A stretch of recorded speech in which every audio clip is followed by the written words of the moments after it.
Good morning students. अब तक हम लोगों ने हमारा जो ये फर्स्ट पेपर है उसके बारे में हम लोगों ने फिजियोलॉजी वाला जो पार्ट था वो हमने खत्म कर लिया है। अब हम लोग बात करेंगे इसके फर्स्ट पेपर के दूसरे सेगमेंट के बारे में जो कि है बायोकेमिस्ट्री वाला पोर्शन। तो अब हम लोग जो है बायोकेमिस्ट्री की यूनिट को स्टडी करने वाले हैं। तो बायोकेमिस्ट्री के अंदर हम लोग सभी बात करेंगे, यानी हम लोग metabolism of carbohydrate, protein, fat, यानी कि सारे के सारे जो साइकिल्स हैं उनको स्टडी करेंगे हम इस वाले पोर्शन के अंदर। तो आज हम लोग शुरू करने वाले हैं सबसे पहले कार्बोहाइड्रेट मेटाबॉलिज्म के बारे में।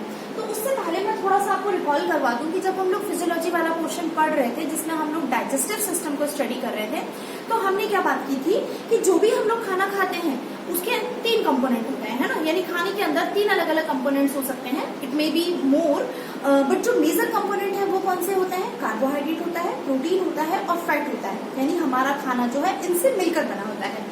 उसके अलावा भी होंगे मिनरल्स होंगे, विटामिन होंगे, ओके, रफेज होगा, लेकिन जो मेजर कंपोनेंट है वो क्या होते हैं? कार्बोहाइड्रेट, प्रोटीन और फैट। तो जो भी हम लोग खाना खाते हैं वो हमारे यानी हमने इंजेक्शन किया एंड देन उसका डाइजेशन हुआ। What is digestion? डाइजेशन का मतलब होगा जो कॉम्प्लेक्स फूड मटेरियल है उसको डाइजेस्टिव प्रोसेस के द्वारा सिंपल एब्जॉर्बेबल फॉर्म में कन्वर्ट करना। तो जब उस खाने का डाइजेशन हो जाता है दैट मीन्स कार्बोहाइड्रेट जो था वो monosaccharide form, that means glucose, fructose और गैलेक्टोज में कन्वर्ट हो गया। इसी तरह से जो प्रोटीन वाला पोर्शन था वो मोनोसैकेराइड, उसका मोनोमर फॉर्म क्या हो जाएगा इसका? वो हो जाएंगे अमीनो एसिड्स में कन्वर्ट हो जाएगा। सिमिलरली जो फैट या लिपिड कंटेंट है वो किस में कन्वर्ट हो जाएगा? फैटी एसिड और ग्लिसरॉल के अंदर कन्वर्ट हो जाएगा। अब क्या होगा? ये जो कंपोनेंट है, ये सिंपल कंपोनेंट जो है जो ब्लड के अंदर एब्जॉर्ब हो गए हैं वो उनको फर्दर मेटाबोलाइज किया जाता है फॉर एनर्जी प्रोडक्शन। क्योंकि आपको ध्यान हो तो हम क्या बात करते हैं कि जब हम खाना खाते हैं तो खाना खाते से ही हमें एनर्जी नहीं मिल जाएगी। एनर्जी कब मिलेगी?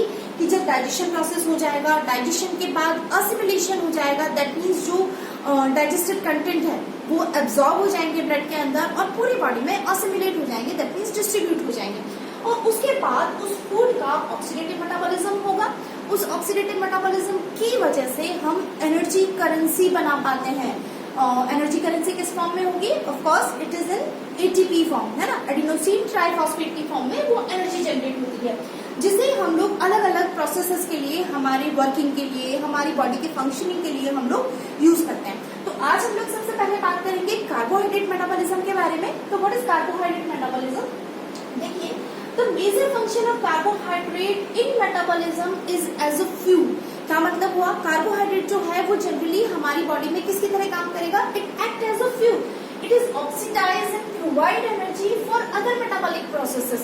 यानी ये क्या करता है? ऑक्सीडाइज होता है, that means in presence of oxygen की प्रेजेंस में इसका ऑक्सीडेशन होता है और जिसकी वजह से लार्ज अमाउंट ऑफ एटीपी का प्रोडक्शन होता है और उन एटीपी को हम लोग यूज करते हैं अदर मेटाबॉलिक प्रोसेसेस के लिए। Okay, so there are 3 principal monosaccharide absorbed from the gut, and what they are? One is glucose, another is fructose, and the third one is galactose। तो ये तो देखिए कि ये छोटी सी बात है कि कार्बोहाइड्रेट जो है वो एनर्जी प्रोडक्शन में यानी एज अ फ्यूल यूज होता है और हम उससे एनर्जी जनरेट कर पाते हैं। तो अब हम लोग बात करेंगे कि कौन कौन से ऐसे लैंडमार्क्स हैं, कौन कौन से ऐसे प्रोसेसेस हैं जो कार्बोहाइड्रेट मेटाबॉलिज्म में यूज होते हैं। पहले उनका ओवरव्यू देखेंगे एंड देन उसको 1 बाय 1 जो है हम लोग डिटेल स्टडी करेंगे। तो पहले कौन कौन से प्रोसेसेस हैं जो कार्बोहाइड्रेट मेटाबॉलिज्म में होते हैं उनका ओवरव्यू देख लेते हैं, उनकी डेफिनेशंस जो है वो डिस्कस कर लेते हैं एंड देन बाद में हम लोग 1 बाय 1 हर एक प्रोसेस के मैकेनिज्म को स्टडी करेंगे। ओके, तो सबसे पहले there are different processes occur in the metabolism of carbohydrate।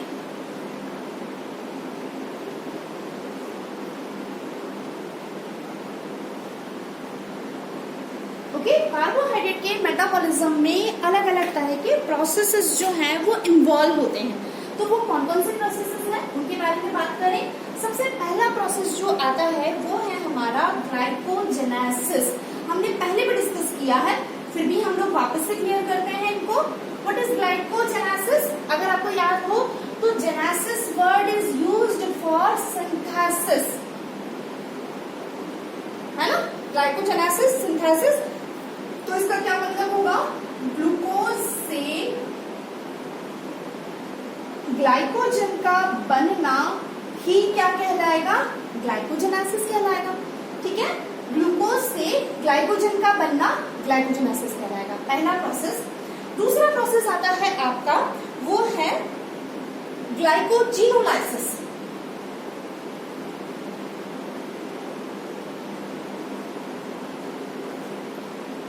Glycogenolysis reverse process हो जाएगा। Lysis word is used for breakdown. किसके लिए यूज होगा, ब्रेकडाउन के लिए। दैट मीन्स जो स्टोर्ड ग्लाइकोजन है it get convert into glucose and that process is known as glycogenolysis. Clear हो रहा है आप लोगों को? क्या मतलब हुआ कि देखिए, जब हम लोग खाना खाते हैं, है ना, खाना खाने के बाद वो डाइजेशन हो जाएगा, उसका डाइजेशन होने के बाद ब्लड के अंदर उसको एब्जॉर्ब कर लिया जाता है इन फॉर्म ऑफ ग्लूकोज। तो वो जो ग्लूकोज एब्जॉर्ब हुआ है ब्लड के अंदर, तो अल्टीमेटली क्या हो जाएगा, जितना ग्लूकोज हमें बॉडी के लिए जरूरी होता है उसका तो ऑक्सीडेशन हो जाता है, लेकिन बचा हुआ जो ग्लूकोज है उसे क्या किया जाएगा, रिजर्व फूड मटेरियल के रूप में स्टोर किया जाता है। और वो रिजर्व फॉर्म क्या होती है उस फूड की, वो होती है ग्लाइकोजन। तो क्या किया जाएगा, बॉडी के अंदर जो एक्स्ट्रा, ब्लड के अंदर जो एक्स्ट्रा अमाउंट ऑफ ग्लूकोज है, अगर वो ज्यादा ब्लड के अंदर प्रेजेंट रहेगा तो ऑफकोर्स ब्लड का ग्लूकोज लेवल बढ़ेगा। ब्लड का ग्लूकोज लेवल बढ़ना, दैट मीन्स कौन सी कंडीशन हो जाती है, डायबिटिक कंडीशन जो है वो डेवलप हो जाएगी। तो क्या किया जाता है, जो एक्स्ट्रा अमाउंट ऑफ ग्लूकोज है it can convert into glycogen and that process is known as glycogenesis.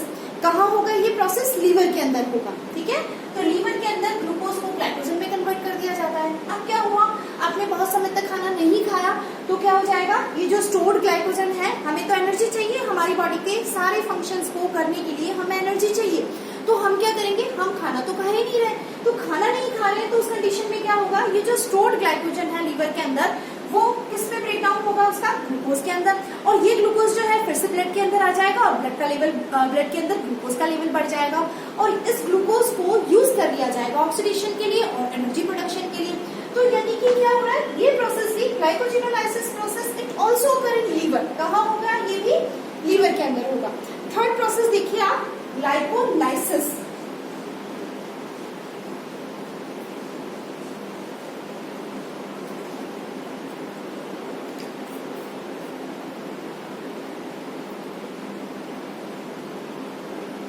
Glycolysis, glycolysis को आप सिंपल इस तरह से समझ सकते हैं कि ग्लाइकोलाइसिस जो है वो ऑक्सीडेशन, इसका जो कार्बोहाइड्रेट मेटाबॉलिज्म पाथवे का पहला स्टेप होता है, जिसके अंदर क्या किया जाता है, ग्लूकोज जो है उसे कन्वर्ट कर दिया जाता है। अगर ऑक्सीजन की प्रेजेंस में ग्लूकोज का ऑक्सीडेशन होता है तो कन्वर्ट हो जाएगा पायरुविक एसिड के अंदर, और अगर ऑक्सीजन की एब्सेंस के अंदर ग्लूकोज का ग्लाइकोलाइसिस होता है तो उस कंडीशन में बन जाएगा आपके लैक्टिक एसिड। तो दैट मीन्स ग्लूकोज से पायरुविक एसिड या लैक्टिक एसिड का बनना ही क्या कहलाएगा, ग्लाइकोलाइसिस कहलाएगा। क्लियर, देख लीजिए।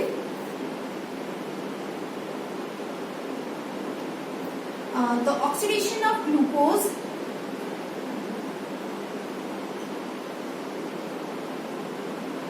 into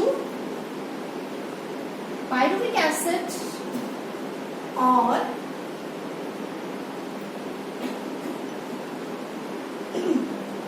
lactic acid is called glycolysis. That means क्या हो जाएगा, ग्लूकोज जो है इसे किसमें कन्वर्ट कर दिया जाएगा, पायरुविक एसिड के अंदर।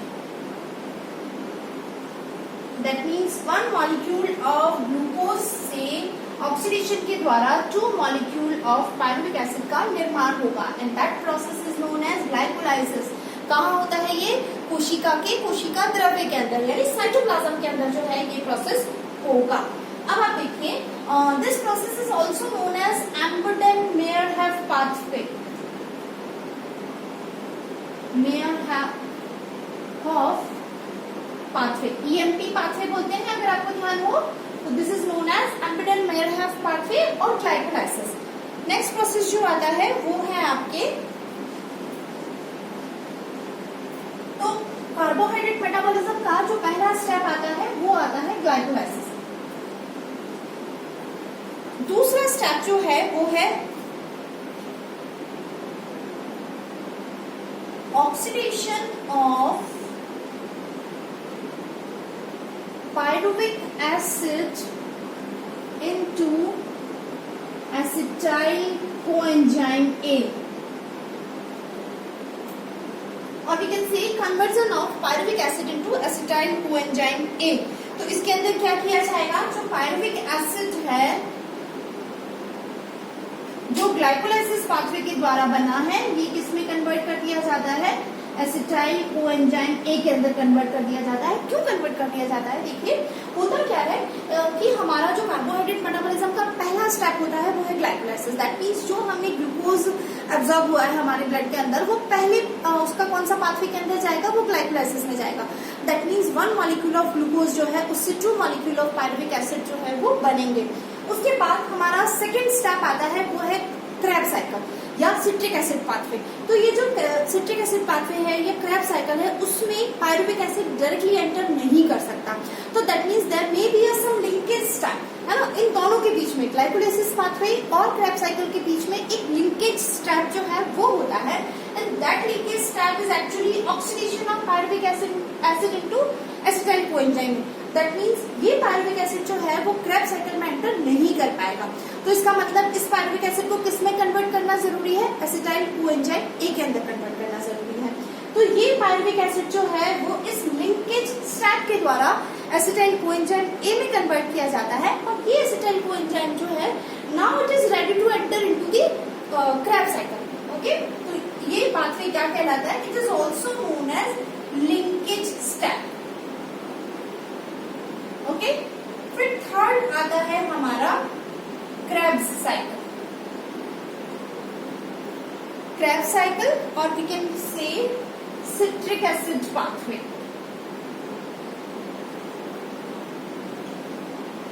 एक ही बात है, कंफ्यूज नहीं पाना है। एक और नाम है इसका ट्राइकार्बोक्सिलिक एसिड पाथवे।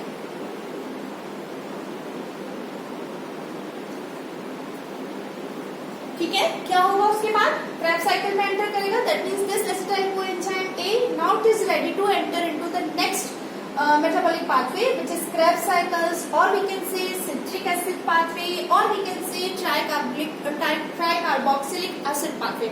So ये सब नाम एक ही है, कंफ्यूज नहीं होना है।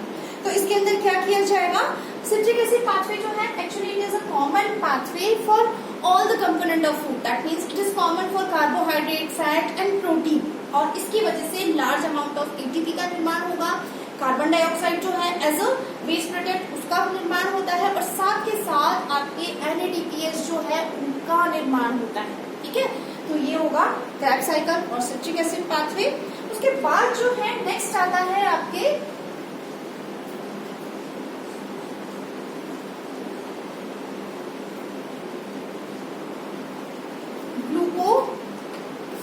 Gluconeogenesis.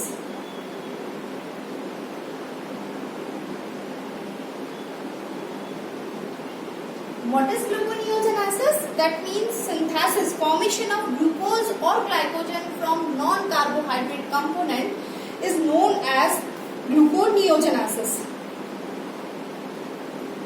Synthesis of glucose from non-carbohydrate sources is called non-carbohydrate sources। That means it may be of fat or protein, यानी फैट और प्रोटीन के द्वारा ग्लूकोज का निर्माण करना ही क्या कहलाता है, ग्लूकोनियोजेनेसिस, है ना। Sources is called gluconeogenesis.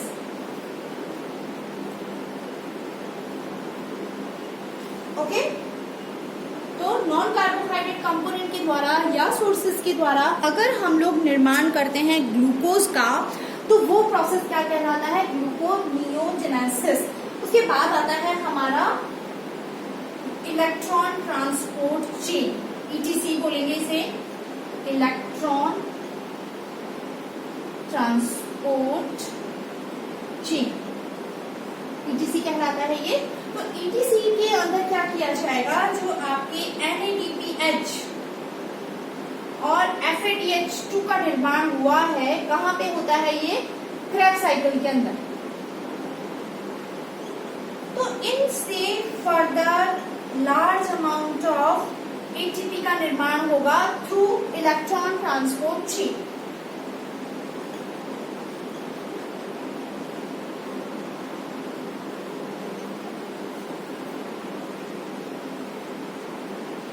अगर through electron transport chain. Okay, तो अब हम लोग बात क्या करने वाले हैं एग्जैक्टली हमारा मेटाबॉलिक प्रोसेस जो है कार्बोहाइड्रेट का मेटाबॉलिज्म जो है, उसमें हम लोग इम्पोर्टेंट क्या बात करेंगे। देखिए, सबसे पहले हम लोग बात करेंगे ग्लाइकोलाइसिस के बारे में। So we can say metabolism of carbohydrate involve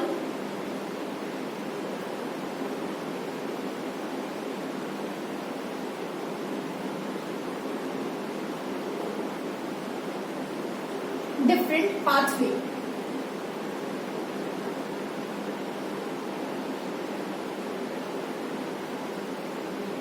कौन कौन से हैं? Number 1 is glycolysis, second is linkage step जो है वो आएगा यहाँ पे, second is Krebs cycle, third जो होगा वो है आपके इलेक्ट्रॉन ट्रांसपोर्ट चेन के बारे में बात करेंगे। ओके, तो मेटाबॉलिज्म ऑफ कार्बोहाइड्रेट जो है वो कौन कौन से प्रोसेसेस या पाथवेज इन्वॉल्व करता है, ग्लाइकोलाइसिस होगा, फिर उसके बाद पायरुविक एसिड जो बनता है वो लिंकेज स्टेप के द्वारा एसिटाइल कोएंजाइम ए में कन्वर्ट होगा, एंड देन उसके बाद क्रेब्स साइकिल में जाएगा। क्रेब्स साइकिल के जो एंड प्रोडक्ट होंगे उनको फर्दर इलेक्ट्रॉन ट्रांसपोर्ट चेन में भेजा जाएगा, और इस तरह कार्बोहाइड्रेट एज अ फ्यूल काम करके लार्ज अमाउंट ऑफ एटीपी का प्रोडक्शन जो है वो कर पाएगा, और वो एटीपी जो है हम हमारी बॉडी के अलग अलग फंक्शंस को परफॉर्म करने के लिए यूज कर पाएंगे। ओके, तो अब जो हमारा नेक्स्ट क्लास होगा उसके अंदर हम किसके बारे में बात करेंगे, ग्लाइकोलाइसिस पाथवे के बारे में बात करेंगे। Okay, thank you so much.